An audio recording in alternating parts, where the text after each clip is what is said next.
Ang mga kasama po natin ngayon via Zoom, ang mainit trending na trending at idol ng Banateros, si former lawmaker, Mike Defensor. Magandang gabi po sa inyo. Kong Mike, Sec Mike, ano bang gusto nyong itawag namin sa'yo? Senator Mike. Senator Mike na yan. Wala lang iba. Yun na yun. Pinukama ko na Senator Mike Defensor para sa 2028. Wala lang usap-usap. Boto nila. Yun. Hindi kaya vice na, vice? Awa ko naman. Mana ka yan eh. Ha? Vice ganda. Sir Mike, ilan tawag kayo vice ganda? Huwag na. Pag-usapan yun. Sir Mike, ilan tawag ka na? Ilan tawag ka na ba ngayon, Sir Mike? Congressman Mike, ilan tawag ka na? Una muna, Sir Jack, babati muna ako sa Banateros. Mamaya ko na bumati. Ilan tawag ka na? Sorry. Ilan taon na ako? 56. Nambubuhuli. Joke lang, Sir Mike. Go. Boss Dada, sa Banateros, magandang gabi po sa inyo lahat at sa lahat na nanonood. And of course, Boss Dada, belated happy birthday sa'yo. Yun. Mabuhay ang Banateros. Oy, maraming salamat, Kong Mike. 30 ka na. Oo na. Wala na ako sa kalendaryo, 30 na eh. Ano ka na? Parang hindi ka naniniwala. Ha? Ano ka pala? 25. 25. Nung 4 years ago. Oo. Pero supposedly nandito si dating Congressman Mike Defensor. Kaya lang nasa Cebu siya ngayon eh. Oo, dahil naglunsad nung nakaraan lang Kong Mike ng rally diyan ano at medyo hindi yata naging maganda yung inyong experience. Kwento naman sa amin kung ano yung nangyari diyan. Yes, Boss Dada, actually, nandito na ako sa Maynila. Nagkaroon ng motorcade caravan. Ngayong araw. Okay. Kaya nga nung sinabing pupunta ako dyan sa Banateros, sabi ko baka hindi ako umabot. Sa kadahilanan na galing pa kami sa Batasang Pambansa. Pero napakaganda ng motorcade caravan ngayong araw. Malaki, maraming nag-participate at naging mapayapa. Yung sa Cebu ang nagulat kami dahil katulad ng nabanggit mo, 3 beses kaming hinarang. Maraming checkpoints, pati yung mga gustong umattend, dinarang nila. Pagkatapos nung pupunta kami ng Puentes Menia, kasi Freedom Park naman yon at doon nakasara kami magtitipon-tipon, hindi kami pinayagan. Sabi daw may mga ginagawang construction doon na yung tinatanggal daw yung mga Christmas tree. So, ginawa namin, pumunta na lang kami doon sa lugar ng magdi-disperse na kami. Nagsalita kami ng maikli, sa mga kasama, nagpasalamat kami. At matapos nung pumasok na kami, umiinom ng tubig, nagkakape. Siguro mga 10 minutes, lumusob yung mga pulis. Pagkatapos nga, inaresto yung, nung unang, pagkakalam ko 7, kinuha yung mga motor, mga 10 motor yun. Nung lumabas kami, ayun, nagkaroon ng konting kaguluhan, nagnegosasyon, tapos si Jun Abines nga, yung isa sa mga leader doon sa Cebu, sabi niya, ako na lang po ang susurrender dahil ang panawagan ni Jun Abines at pakiusap niya, wag nang idama yung mga iba pang motorista at saka yung mga motor na kinumpiska. Ganun na nangyari. Napakawalan naman yung mga motor at yung mga motor, yung dalawa ata na naiwan sa presinto.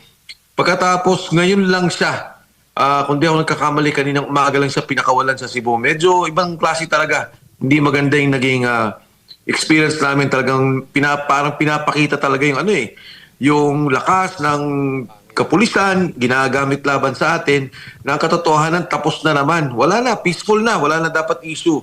Pero ginawa pa rin nila yon.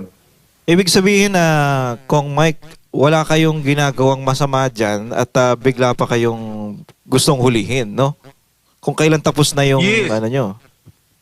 Tapos na. Nagbigay ng pagkain, tapos nagulat pa nga kami yung mga motor nakapark doon sa bangketa, which is a private, kaharap ng private property kung nasan kami.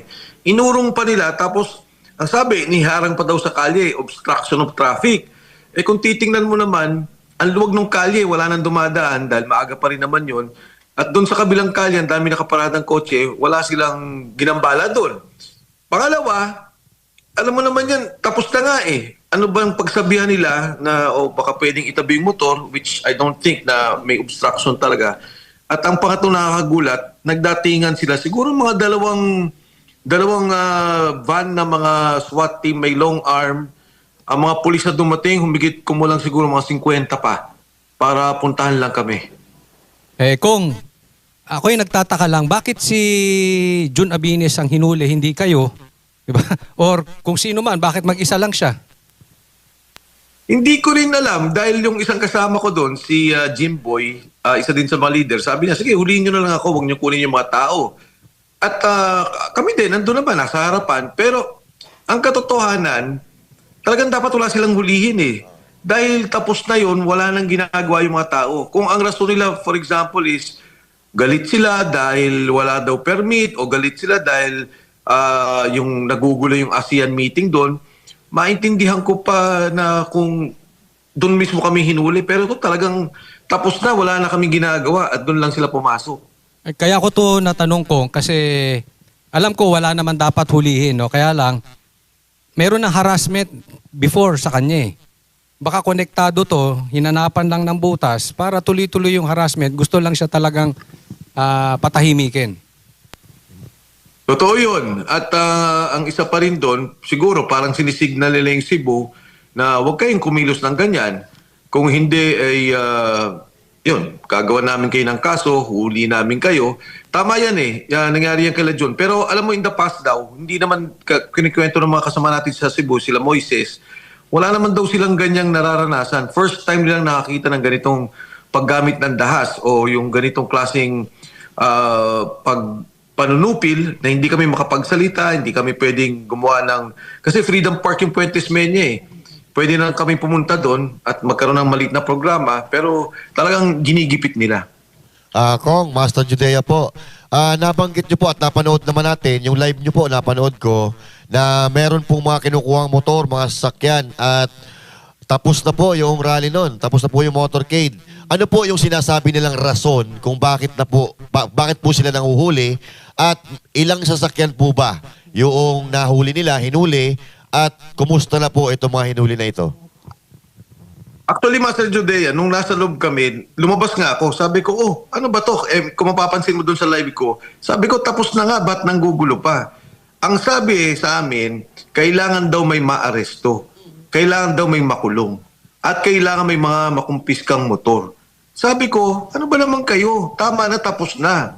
Kaya nga parang, ngayon ko lang sasabihin siguro, yung kay John, nagkaroon pa ng usapan. O sige, ikaw na lang ang ikukulong para mapakawalan tong iba. Kailangan kasi, kumbaga may kota na may makulong.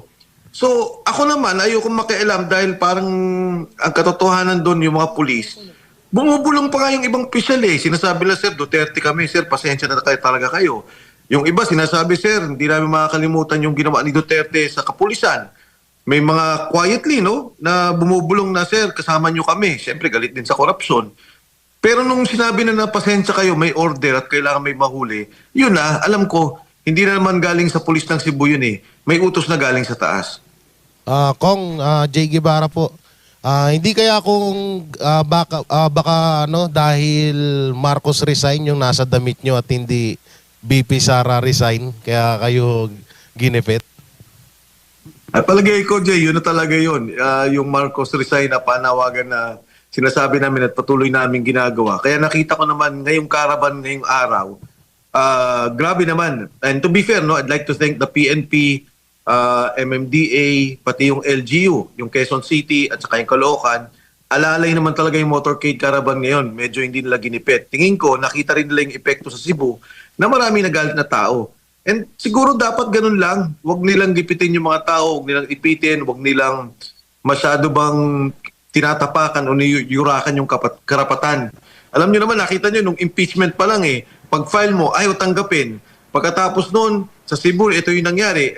Sunod-sunod eh, no? And buti naman ngayong araw, medyo maganda naman yung naging trato nila. So, tama ka, politika talaga, pero alam mo, hindi pwede yan eh. Dapat pabayaan nila ang taong bayan na magsalita at sabihin kung ano yung nasa isip nila, yung damdamin nila.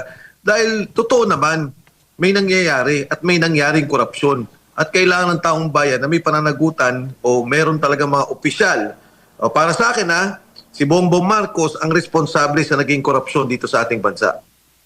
Kong Mike, tanong lang, meron bang ibang media na nandyan? Kasi parang hindi ata ito masyadong naibalita itong sa Cebu. Kasi ang ginawa namin, Panatbay, ang nangyari, dapat sa hapon ito. Ang sabi ng mga taga Cebu sa akin, Sir, magbabaguhin namin yung schedule, gagawin namin umaga. Alam mo, nagugulat din ako dahil Sabi ko, kaya niyo yun? Bigla niyo lang babaguhin, tas ang aga-aga. O sir, sabi niya, kaya namin.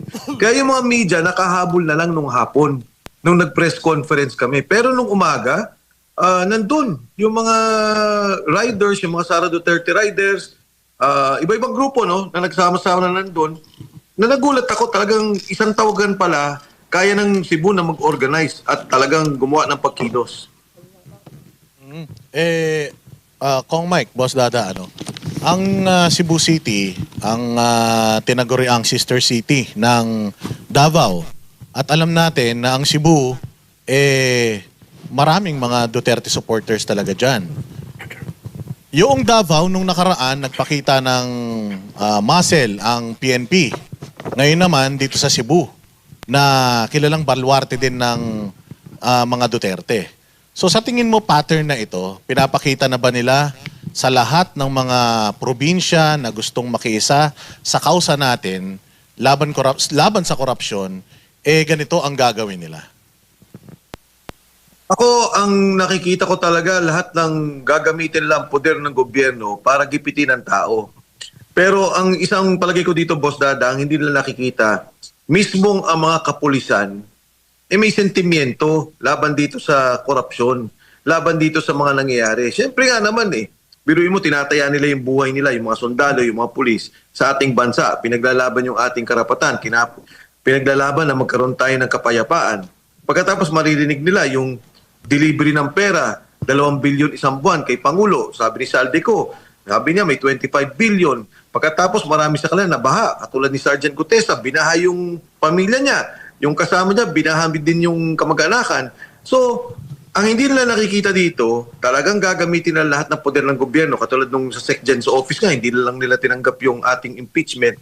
Pero marami dito sa ating mga kasamahan sa armed forces, including PNP, at lahat ng sangay ng ating gobyerno, ang may sentimiento, may sama ng loob, may tinatagong galit tungkol dito sa ating korupsyon na nangyari sa ating bansa. Palagay ko, Boss Dada, talagang kahit na pilitin nila to at gawin nila to, aalma at aalma din. Hindi lang ang taong bayan, pero mismong yung mga kasamahan natin sa gobyerno na may simpatya sa nangyayari sa ating lipunan sa ngayon. Pero kumusta? Kasi pag-usapan natin maya-maya yung tungkol dyan sa impeachment. Yung dumalo dyan sa Cebu, gaano po karami? Kasi may mga troll accounts na may mga lumalabas sa social media na nilangaw daw yata yung inyong caravan dyan. And aside from that, kamusta naman din yung ating caravan na ginanap ngayong araw lang na ito? Yes, Boss Daday, ko-qualify ko yung tanong mo kanina, may yung gumagamit minsan ng karahasan. Palagay ko lang minsan, may mga ilan dyan sa ating kasundaluhan, hindi yung mga rank and file, kundi may mga ranko, yung gustong gumawa siguro ng konting pagpapakitang gilas. Para katulad ng nangyari sa Cebu, sabi, kailangan may kapalit, kailangan may maaresto, utos sa taas.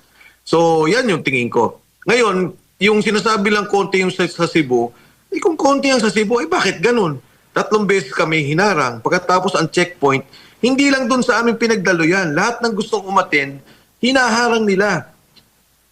Sinuslow down nila para hindi makapunta. Katulad nung isang kasama namin, si Yusek Lito Ruiz, na pupunta sana sa amin dun, hindi na siya nakapunta dahil nga hinarang din siya dun sa checkpoint. And kami din, 3 beses nga hinarang, hindi pinapunta dun sa Puentes Menya. Kung talagang totoo yung sinasabi nila, hindi sana pinabayaan kami, di ba? Di sana hindi na nila ginulo. Kung konti talaga, ba't mo guguluhin? Ngayong araw, hindi ko talaga eksakto alam kung ilan kami, pero napakadami, napakahaba. And pati yung sa kalye, pagka dumadaan kami sa kalye, yung dadaan namin mga tao, sumisigaw, bumubusina, nakikisama. At malinaw, alam naman natin, ba't maging yung survey, napakalinaw na yan maging sa NCR, bagsak na yung pagtitiwala kay Pangulong Bongbong Marcos. Sa kabuuang bansa, umabot na ng negative 15%. Yung tiwala at walang tiwala, negatibo na ang walang tiwala. At ito ang nangyari sa bansa natin sa ngayon. Alam mo, pagka ganyan ang bansa natin na walang tiwala ang mga tao sa Pangulo, tuloy-tuloy yung mga nagiging korupsyon, wala na talagang gagalaw. Pati ang ekonomiya natin apektado, peace and order natin apektado, lahat ng mga trabaho ng gobyerno apektado. Kong Mike, di ba may control sa local police, yung LGU? Marami ngayon ang kumu-question sa posisyon ni Pambari 4 dyan sa Cebu. Bakit parang lumalabas na mas makapangyarihan yung PNP over sa freedom of expression ng mga taga Cebu? So, ano ba sa tingin ninyo nangyari dyan? Paki-explain nga, Kong Mike. Ano bang posisyon ni Governor Pambari 4 dyan sa mga checkpoints na yan? Kasi nung nanawagan kami dyan sa Cebu, tapos nagkaroon kami ng press conference, parang lumabas siya, I think 2 days before. Sabi niya, wag nyo namang gawin yan. May mga ASEAN dito, yung ASEAN ministers, dahil may tourism convention sila. Na ako din, gumawa ako ng sagot na, di ba, ang isang pagka sinasabi mong maganda yung iyong demokrasya, maganda yung iyong bansa, hindi ka matatakot na may magsalita o magpakita ng kanilang karapatan para magsalita, para maging kritikal sa gobyerno. Yung bang parang sa bahay mo, pilit mong pinapakitang maayos, yun pala wala na, inaanay na o hindi na gumagana yung bahay, yung mga, kung ano yung mga appliances mo dyan, parang pakitang tao yun para sa akin. Kaya kami nagulat kasi I would think, di ba, kung ako, hindi ko naman sinasabi, hindi ko kilalang personal si Governor Pambali 4, pero ako, I would make sure na alalayan niyo yung mga taong yan, bigyan niyo ng magandang ruta kung gusto nilang magpahayag ng kanilang mga sinasaisip, ng kanilang pananaw tungkol sa nangyari sa bansa.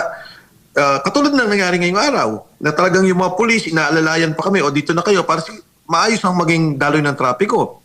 At kung gusto pumunta ng Puente Ismeña, mas maganda pa nga. Kasi wala nang gulo doon, wala nang mga, kumbaga public park, parang Quezon Memorial Circle. O yan, sige, alalayan nyo rin sila. Doon sila magkaroon na magdaos ng kanilang mga talumpati, doon sila magsalita, doon sila magkaroon ng programa. Ito hindi. Di ba, hinto mo ng hinto. Nakikita naman yan sa social media. Pagkatapos, biglang, nung nakaupo na sila, nilusob nyo na naman. Kung ako yung gobernador sa lugar na yon, titindigan ko yon. Di ba? Pagsasabihan ko yon. Bagamat merong mga ibang rehiyon na police na coming from the regional offices o may mga ibang opisyalis, I would make sure that my people are protected. And papalabasin ko na ang Cebu ay isang malayang probinsya, malayang syudad ng Cebu City, na dito magandang demokrasya, mapayapa at maayos. Gusto niyo magsalita, walang problema. Dahil ito ang katibayan o ito ang paninindigan ng Cebu na dito sa amin ay walang kinikitil na karapatan. Hindi namin pinapatahimik ang tao para lang magmukhang gwapo. Yun, Kong, hindi ba kayo natatakot na baka naman kayo naman ng isunod na katulad ng ginagawa kay June Abines? Hindi ba kayo napapaisip na baka kayo naman ng isunod na gipitin? Ako, Boss Jay, handa tayo dyan Kung ano man yung gawin nila, siyempre, paninindigan natin to at paniniwala natin to. Ako naman nga, hindi nga ako nagsasalita na matagal dahil wala naman ako sa Kongreso, wala ako sa Senado. Pero nakita ko yung pangangailangan na may tumindig at magsalita at tumulong dito para ayusin yung ating bansa. Hindi na to laban sa ngayon laban na to ng mga anak natin. Biruin mo, eto, kwento lang sa Banateros Madalas ko itong ginagawang ehemplo. Kung inayos lang ni BBM yung budget, hindi nila binaboy, hindi nila nilagay sa flood control, by 2028, meron tayong subway. Naunahan na nga tayo ng Vietnam Naunahan na nga yung sa ibang bansa, pati yung PhilHealth, for example, ng Thailand. Ngayon sa Thailand, magkasakit ka kahit magkano, 10% ang babayaran mo. O dito, ano nangyari sa atin? Kinuha yung pondo ng PhilHealth, nilagay dito sa flood control na naman. So ito yung mga bagay na ayaw natin magpatuloy. Kawawa naman yung mga anak natin. At saka ako palagay ko, Boss Jay, at panawagan ko rin sa mga otoridad, bago nyo po ko huliin at ikulong, si Sir Jack muna ang hulihin nyo dahil Ba't ako, Congressman? Nananahimik ako nito. Anyway, Congressman, may tanong ako sa'yo. Hanggang kailan mo gagawin to? Hanggang kailan? Aba, siyempre, ito namang ginagawa natin, hindi sa personalidad Ang ginagawa natin dito doon sa issue ng korupsyon. At hanggang nandyan ang mastermind ng korupsyon, hanggang nandyan ang pinuno na nagluloko ng pondo natin, nagnanakaw ng pondo natin, eh hindi ako hinto, lalaban tayong tuloy-tuloy. Tama ka. Parehas na tayo ng pananaw sa buhay eh. Parehas tayo makulong. Sabay na tayo makulong. Kung yung Parehas tayo ng pananaw sa buhay. So parehas na lang tayo makulong. Ano, ako lang? Tama. Tama. At ang pangarap ko, Sir Jack, kung sakali man makulong, eh sana ikaw ang makakusok at makasama ko sa kulungan. Maliliit na yung anak ko eh. Malalaki na anak mo, di ba? Ikaw muna. Maliliit na Bata mga pa anak ko eh. ako. Ako, ano lang ako, simple mamamayan, pero may pag-iisip. Kaya kong lumaban, kaya kong bumoses kahit malabo. Pero huwag ka mag-alala, Congressman Mike, sasamahin na. Okay? Mabuhay ka, salamat. Saan yung ano natin? Saan yung susunog na rally natin? Wala ba? Meron ba? Meron ba Saan tayong na? susunog na rally? Susunod na rally. Pag-uusapan namin yan, siguro nitong darating na linggo lang. Wow. Dahil nga, alam mo naman, may anniversary ng EDSA. Tingnan natin kung ano magiging partisipasyon natin doon. Congressman, wag mo nang isipin. Alam, gusto mo ngayon na tayo lumakas ka na dyan. Ala. Sama-sama kami lahat. Lalakas kami ngayon. Sandali, para nahirapan si Kong intindihin. Kinakalabit ka ni Banat Bay. Congressman, nahihirapan ka ba? Nahihirapan na si Ay, kakakala ko lang. Congressman, marami. Text mo na lang kasi. Teka lang, nag-uusap. Ang iyan nyo kasi. Congressman, title yan. kakakala ko lang ha. Congressman, nagpapasalamat kami sa inyo. Kasi, pinaglalakon mo ang karapatan ng lahat. Karapatan ng lahat. Okay? Karapatan ng lahat. Baka mamaya sasabihin na naman, diba? Sasabihin na naman malabo. Inulit-ulit ko na para malinaw. ayun, Napapasalamat. ng lahat. Hindi Karapatan ng lahat. Okay, hindi lang ng mga supporter. Ng lahat. Maraming salamat sa'yo, Senator Mike Defensor. Sir Yan, Jack, Kong. gusto ko lang sabihin sa'yo sa Banateros tingnan mo si Sir Jack, kahit yung minsan hindi sinasabing hindi naintindihan yung mga salita, pero siya nagsasalita sa tama. Yun. Siya nagsasalita para sa bansa. Mas mabuti pa yan kesa yung may mga malinaw na pananalita, madaling intindihin pero nananahimik, kung minsan nagpapabayad pa sa kabila. Tama. Para lamang siraan yung mga tunay na lumalaban para sa bayan. Tama. Alam na nga nila yung kurakot alam na nila, nakikita nila, pero pilit pa rin silang nagsasalita dahil nga siguro kumikita sila at nababayaran. Tama. Maraming salamat, Congressman and Senator Mike Defensor. Oh, you know. sige, Senator na rin. Tatanungin ko, Senator, maganda yung sinabi nyo kanina, maraming nananahimik. At sabi niya, hanggang kailan? Kasi maraming katulad ninyo na nagpapasalamat kami. Pero, balikan ko yung tanong. Senator, sana hanggang kailan to? Dahil yung iba, matatapang. Tapos yung iba, nagsosorry na ngayon. Di ba? Naging kuting na. Magsosorry na lang. Wala, tahimik na ngayon. So, Alam mo, yung nakikita ko doon sa sitwasyon natin, marami kasi tayong mga kasama sa Senado at Kongreso ang naging kompromiso sa sitwasyon. Hindi ko sinasabi yung mga lumalaban na kasama natin Marami kasi na kompromiso dahil lahat sila may budget. Di ba lahat sila nadamay sa flood control Kaya kung titingnan mo talaga yung ating mga kasamahan, yung liderato ng mga kumikilos ngayon, wala kang makikita masyadong kinatawan sa Kongreso o hindi kaya sa Senado sa kadahilanan nga na sila din mismo naging kasama dito sa usapin ng pondo. Alam mo, iyan sa mga bagay na binabanggit ko rin. Ang nangyari ngayon yung kay Cabral Files, yung kay Congressman Leviste, makikita mo talaga yung programa yung parametric formula. Ang ginagawa na, lahat kayong congressman, tigto 2 billion. Ano ang gusto niyong proyekto? Pagkatapos yung matitira, yung pa yung hati-hatian na may mga flood control pa, tapos ilalagay yung iba sa mga unprogram, yung mga iba sa netting, yung mga pailaw. So, hindi na tama yung ginagawang pagpondo. Kasi tingnan, yung 6 na proyekto na nahinto o bumagal ang implementasyon. Una dyan yung subway, Metro Manila Subway. Pangalawa dyan, yung North-South Railway na dapat sana within 30 minutes o 45 minutes nasa Pampanga ka na. Ito yung connection na to. Yung long haul ng South Rail papunta ng Cebu. May pondo na yan. Inaayos na lang natin, gagawin natin. Panay Guimaras Road. Okay. Pagkatapos yung dito sa may Laguna Lake, na kalye na pagdugtong ng kabuuan ng magmula magmula sa Antipolo, Rizal, pababa hanggang dyan sa Ortigas magkakaroon ng kalye na magagamit pa rin natin pang Metro Manila. Ito yung mga proyekto na dahil nga kinukuha na nila yung pondo at nililipat sa flood control, ang nabinbin o napabagal.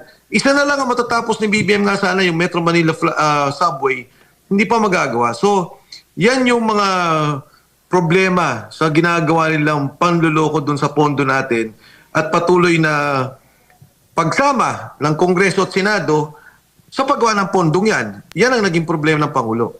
Kung Mike, si paring RJ po, nabanggit niyo po yung subway, pwede niyo po bang ipaliwanag yan sa mga Pilipinong nanonood sa atin? Kasi baka hindi nila alam na merong nagiging penalty dyan pag hindi natapos eh. Pwede niyo pong tama yan, pare. Tama yan, pare Andre. Tama yung binanggit mo. Yung pa nga, bukod doon sa mabagal, kasi yan, pondo yan na galing sa labas. Kunyari yung subway niyan, JICA po yan.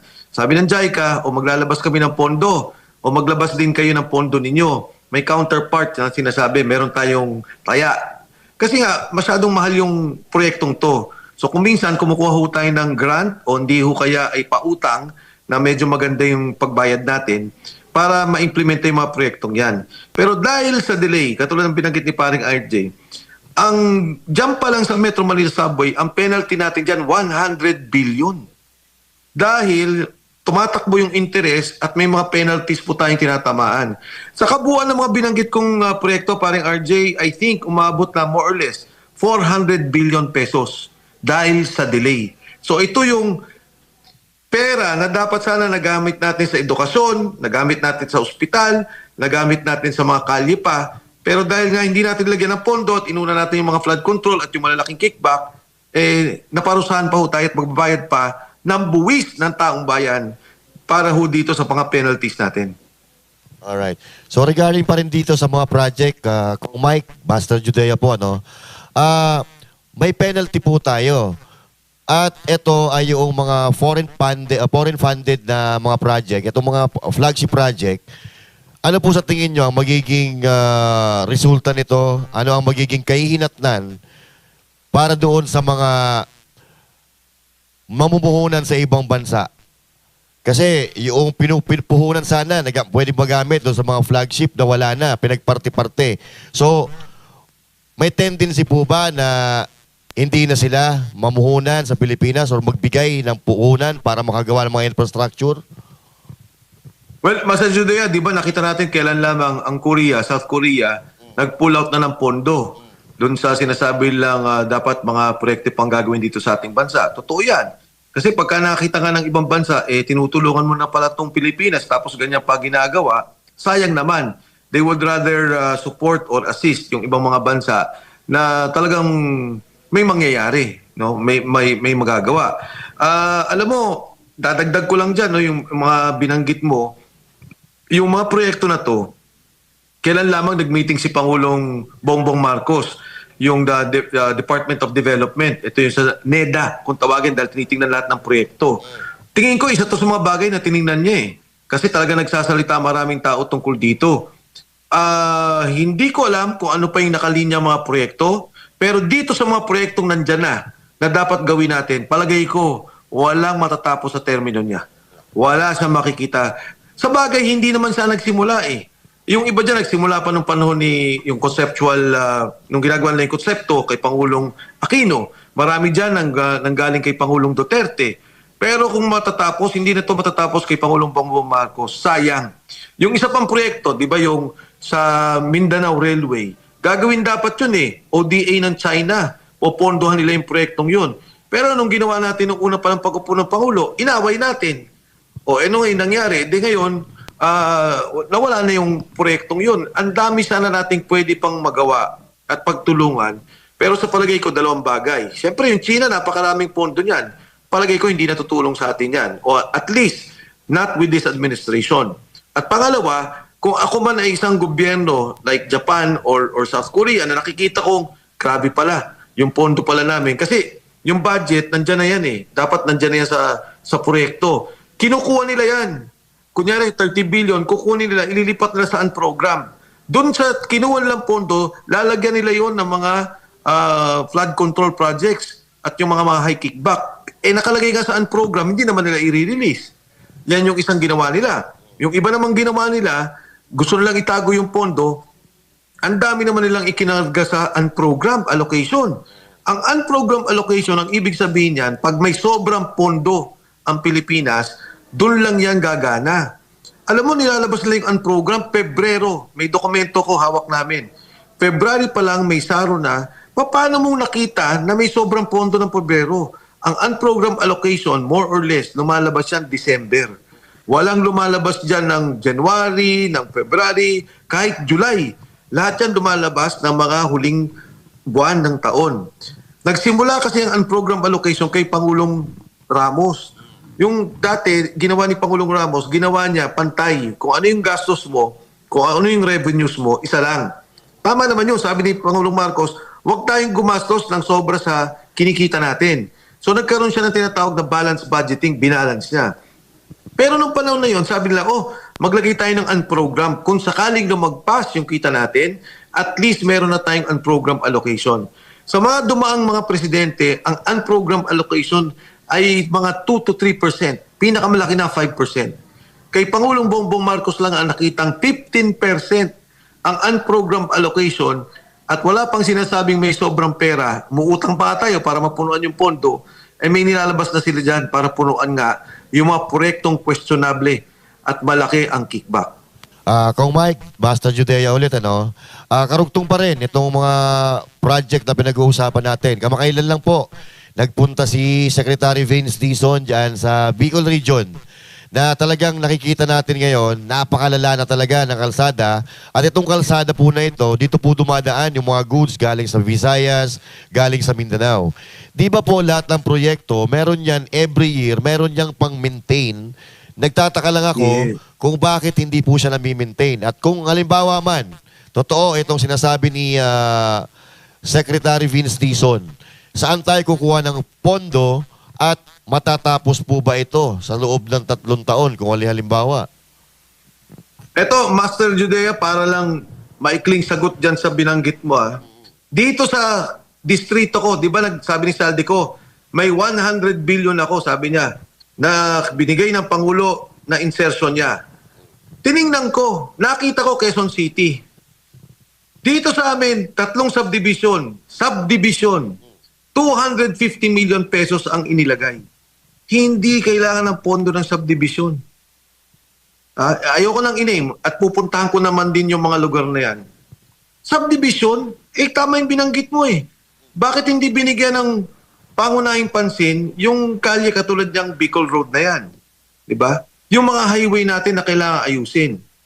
Yung problema na magsasaka sa patubig. Ngayon, magsasummer na naman. Magkakaroon na naman tayo ng gipitan ng tubig. So, tama yung binanggit mo, meron talagang yung programa. In fact, pag gumawa ka ng yung Department of Development, pag gumawa ka ng budget, di ba, pati yung DBM. Kaya nga dati, ang nangyayari sa mga congressman, ito, pondo sa distrito nyo kung anong gusto nyo at nakikita nyo kailangan. Pero huwag nyo pakialaman ang National Infrastructure Program.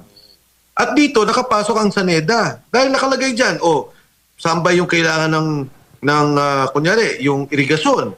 Saan ba kailangan yung patubig para sa magsasaka? Saan ba kailangan yung tubig para sa Metro Manila? Dahil wala na nga tayo, naubusan tayo ng tubig. Isa lang ang gatnam lang ang nandito para sa atin. Kailangan natin ng highway para magtugtong-dugtong yung ating kalye. Kaya ito yung dapat na programang sundan. Alam mo, magugulat ka yung Cebu. Diba galing tayo dyan? Ang Cebu ay top-notcher sa flood control. Number 2. Number 1 ang Bulacan. Number 2 ang Cebu. Pero ang Cebu, hindi siya ang isa sa top 10 na flood control prone areas. Wala siyang problema ng pagbabaha. Pero hindi mo na rin, alam mo, yung kamay na rin ng Diyos siguro, ang gumalaw dito, biglang nagkabagyo. Grabe yung pagbabaha. Nakita ng mga taong bayan, grabe pala yung pondo ng Cebu sa flood control. Pero nakita nila, tusok-tusok lang ng bakal, nagpatong lang ng simento, talagang binaboy. Kaya, yan yung sinasabi ko na, di ba, from day one, talagang baboy na baboy ang budget sa ilalim ng gobyerno to, sa ilalim ng Pangulong Bongbong Marcos. Kung Mike, si paring RJ po. Nawiwirduhan lang po ako doon sa sinabi nyo na kinukuha yung, di ba may naka-allocate ng budget doon sa mga project na may mga penalty. Paano po nila nakukuha yung mga budget na naka-allocate doon?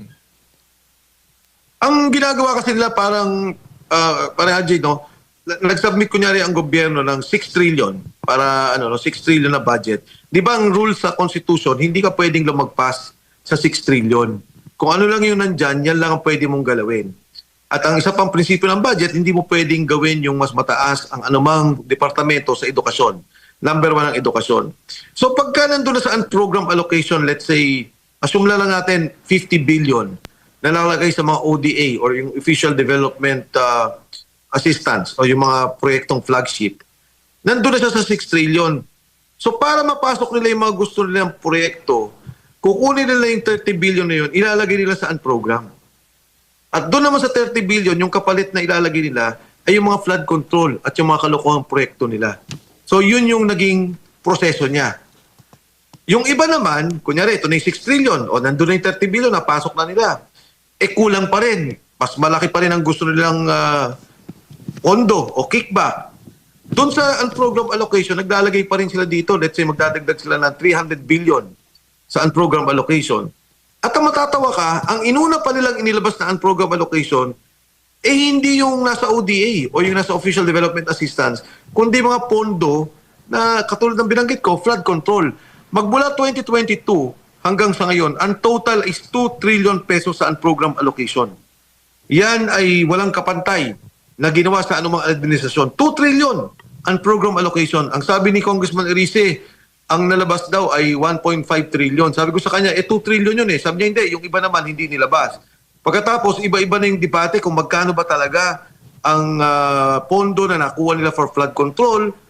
May sinasabi sa Saldico na mga netting, mga kalye, yung kung ano-ano pang sa mga kalye, cat's eye na ginagawa. So, yun, Master Judea, ganun yung ginagawa nilang paglalaro sa pondo.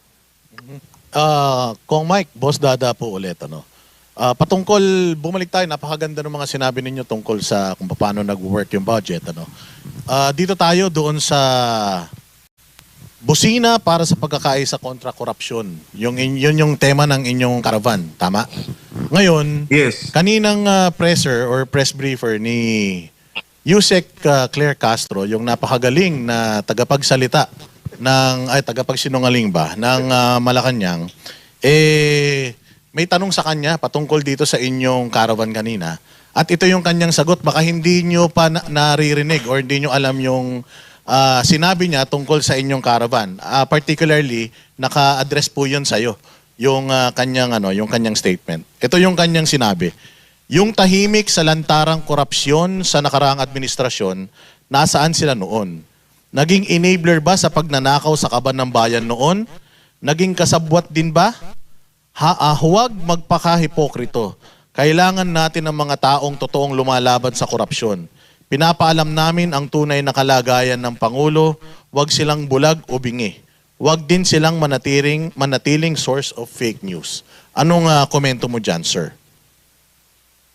Alam mo si Jose Claire Castro, parating para bang mali yung sagot niya, no? Taliwas doon sa mga nangyayari o taliwas doon sa sitwasyon. Kanyari, nung impeachment namin, ang sabi niya, at nabasa ko nga, patunayan ko daw na weak yung unang impeachment complaint. Bakit ako magpapatunay kung weak yun? O tama yun? Di ba, impeachment ng Pangulo yun eh. At bakit siya yung sumasagot tungkol doon? Sa akin lang, Boss Dada, kung titingnan mo, di ba dapat ang sagot mo kaagad eh? Ito lang, kwentuhan lang naman eh. Lahat ng impeachment kay Pangulo weak dahil hindi totoo yan, di ba? Kung titingnan mo yung dapat na linya niya. Ngayon, sinasabi na naman niya, meron kaming rally dahil sa korupsyon, bakit daw hindi kami nag-rally nung nakaraang administrasyon? Anong connection nun? Hindi ko maintindihan anong connection yun. Ano ba yung sinasabi niyang korupsyon ng mga panahon na yun? Dahil nagsasalita ako ng korupsyon ng mga panahon na yun. Yung mga problema na nakikita naming naging problema. Nagsalita kami sa kuryente. Nagsalita kami doon sa mga accountability ng iba't ibang ahensya. So, ang sagutin niya dapat, yung korupsyon sa ngayon. May korupsyon ba sa ngayon o wala? kung meron sa korupsyon sa ngayon, involved ba presidente o hindi? Kasi yung sinabi ni Saldico, hindi yun kwento o hearsay. Yung sinabi ni Saldico ay kanyang personal knowledge. Siya ang kanilang chairman ng appropriations. Siya yung sinasabing tirador doon sa budget. Bilang chairman ng appropriations, ginagawa niya yung mga kinikwento ko ngayon tungkol sa budget na nangyari sa 3 taon. Pati yung unprogrammed allocation nandun. Ngayon, ang sabi ni Saldico, hindi. Meron kang 100 bilyon, pinapasok mo ka sa akin, nag-deliver ako ng 25 billion. Nagdi-deliver ako sa iyo ng 2 billion a month. Nagdi-deliver ako sa Tamarin. Kailan lang sa committee hearing ng Blue Ribbon. 800 million, dinala ko kay Yusek Joel Cadiz. Di ba? Tapos isa pang 200 million. Sino pa yung pangalawang nagsalita na may personal knowledge? Na ako mismo ang nakarinig at kasama, si Sergeant Cotesa. Ang sabi ni Sergeant Cotesa, ako yung nagdadala ng pera. Ako yung nagdadala ng pera kay Speaker Martin Romualdez. Ngayon, nagsalita na rin yung mga sa gobyerno. Dahil nga, lahat na nandyan na. Sabi ni Yusek Bernardo, nag-deliver ako ng pera kay Traigib, Ulaybar, na Yusek ng Education, at kay Adrian Bersamin. Si Adrian Bersamin ay tao ni Executive Secretary Lucas Bersamin. Si Traigib Ulaybar ay tao naman ni Secretary Amina Pangandaman. Personal knowledge ang sinasabi na to. So, ang tanong dito kay Yusek Claire Castro, di ba dapat sagutin nyo to? Bakit involved ang mga taong to? Ito ba pinaikutan ng presidente ninyo at nangyari to at wala siya nakuha pera? Pero tingnan mo, Boss Dada, hanggang ngayon, hindi pinapatawag lahat ng taong binanggit ko na yan. Except for Traigib. Sabi ng Traigib, hindi daw totoo. Tapos na. Di ba dapat ipatawag lahat ng mga taong to at tingnan? Kaya nila ayaw patawag kasi totoo ang sinasabi ko. At Yusek Claire Castro, totoo ang ginagawa namin na pagsalita at para gawing accountable, no? Gawing para ang presidente ay managot dito sa nangyaring korupsyon sa ating bansa. Senator, si Coach Oli po ulit, yung pinakabata sa grupo. Yes, Coach. Tama naman yung sinabi na yung sa tungkol sa impeachment, weak. Ako sang-ayon ako doon kasi weak yung presidente. Pero ang tanong ko, ano ba talaga nangyari? Kasi may kumakalat sa media na